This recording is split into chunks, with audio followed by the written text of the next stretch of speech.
উপদেষ্টা মাহফুজ আলম, যিনি ছিলেন জুলাই আগস্ট গণ অভ্যুত্থানের মাস্টার মাইন্ড, আমরা বিশ্বাস করি যে তিনি মাস্টার মাইন্ড ছিলেন, কারণ প্রধান উপদেষ্টা নিজে তাকে আমেরিকাতে নিয়ে গিয়ে পরিচয় করিয়ে দিয়েছিলেন যে এ হচ্ছে মাস্টার মাইন্ড, তার ব্রেইন থেকে সবকিছু এসেছে। এখন সেই মাহফুজ আলমের একটি ফেসবুক স্ট্যাটাস আমাদেরকে বেশ চিন্তিত করেছে, কেননা তিনি যে স্ট্যাটাসটি দিয়েছেন আমার কাছে মনে হয়েছে এটি ভয়ঙ্কর একটি স্ট্যাটাস। দেশকে আসলে কোথায় নিয়ে যেতে চাচ্ছেন তিনি যেটা লিখেছেন আমি একটু পড়ি, তারপর এটি নিয়ে দুটি কথা বলবো। মাহফুজ আলম লিখেছেন, গণ অভ্যুত্থানের শতদিন পরে পুরানো বন্দোবস্তের প্রতি দাসখত লিখে দেয়া লোকেরা আবারও ঐক্যবদ্ধ হবে।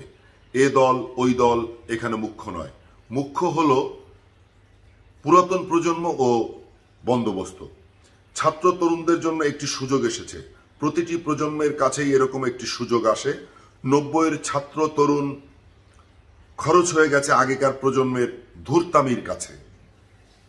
আবারও সে ধূর্ত পুরাতনপন্থীরা ছাত্র তরুণদের মধ্যে যে বিভেদ ও অনাস্থা তৈরি করছেন সে সম্বন্ধে ছাত্র তরুণেরা সতর্ক না থাকলে তারা প্রজন্ম আকারে হত্যাযোগ্য হয়ে উঠবেন। কারণ 90-এর রক্তাক্ত এবং কনফ্লিকটেশনাল ছিল না। এখানে প্রায় 250,000 আহত, মানে মাঠের লড়াকু আছেন। 2000 বা ততোর্ধ্ব শহীদ আছেন।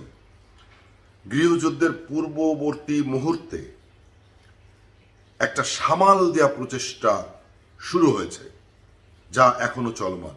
কিন্তু এই যুদ্ধ তো হবেই কোনো না কোনো ফরম্যাটে। পুরাতন ও নতুনের রক্তাক্ত দ্বন্দ্বে রণনীতি ও প্রধান দ্বন্দ্ব বুঝে নেওয়া জরুরি, খুবই জরুরি। মৃত্যু আমাদের ছুঁয়ে গেছে, আমরা জ্যান্তে মরা হয়ে গেছি।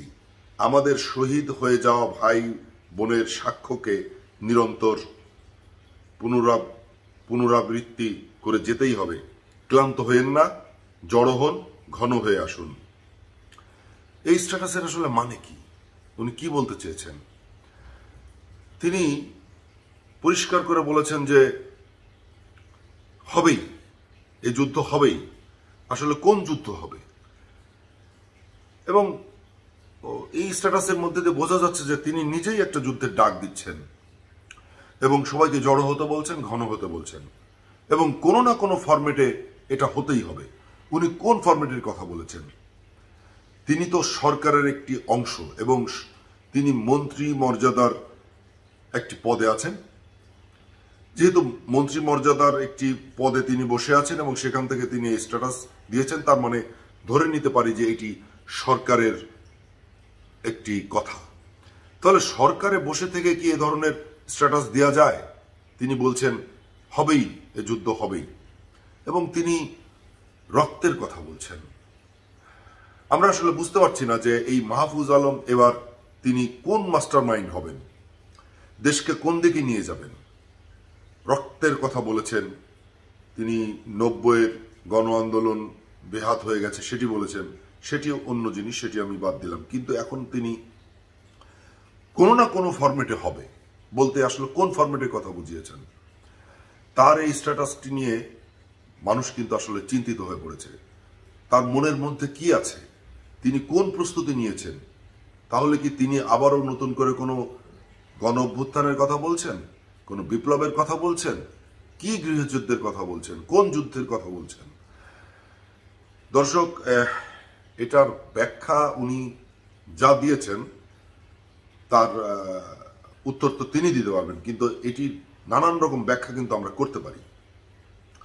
এই মুহূর্তে বাংলাদেশের যে অবস্থা, তাতে করে নতুন করে তিনি যে স্ট্যাটাসটা দিয়েছেন তাতে আমার মনে হয় যে মানুষ ভীষণ চিন্তিত হয়ে পড়েছে। আর সরকারের পক্ষ থেকে কি তার কাছে জানতে চাওয়া উচিত না যে আপনি যে স্ট্যাটাসটা দিয়েছেন এর ব্যাখ্যাটা দেন ভালো করে? আপনি নতুন করে কি রক্তের কথা বলতে চাচ্ছেন? আপনি বলছেন যে এই যুদ্ধ হবেই এবং আবারও বলছেন গোল হয়ে আসুন, জড় হতে বলছেন সবাইকে। এই সবাই কারা? তিনি কি মনে করছেন যে আগে যেমন ডাক দিয়েছেন সেই ডাকে লক্ষ লক্ষ লোকের সাড়া পেয়েছেন, এখনো পাবেন? তাই কি তিনি ভাবছেন? অথবা তিনি কোন কোন পন্থায়, তিনি বলেছেন কোনো না কোনো ফরম্যাটে, এটি কোন ফরম্যাটের কথা তিনি বলেছেন? আসলেই আমরা চিন্তিত। জানি না তার মনের মধ্যে কি আছে, তিনি কি ঘটাতে চাচ্ছেন। যেহেতু তিনি আগের আন্দোলনের মাস্টার মাইন্ড ছিলেন, কেননা বিশ্বাস করবে এই কারণে যে প্রধান উপদেষ্টা নিজেই বলেছিলেন যে তিনি মাস্টার মাইন্ড।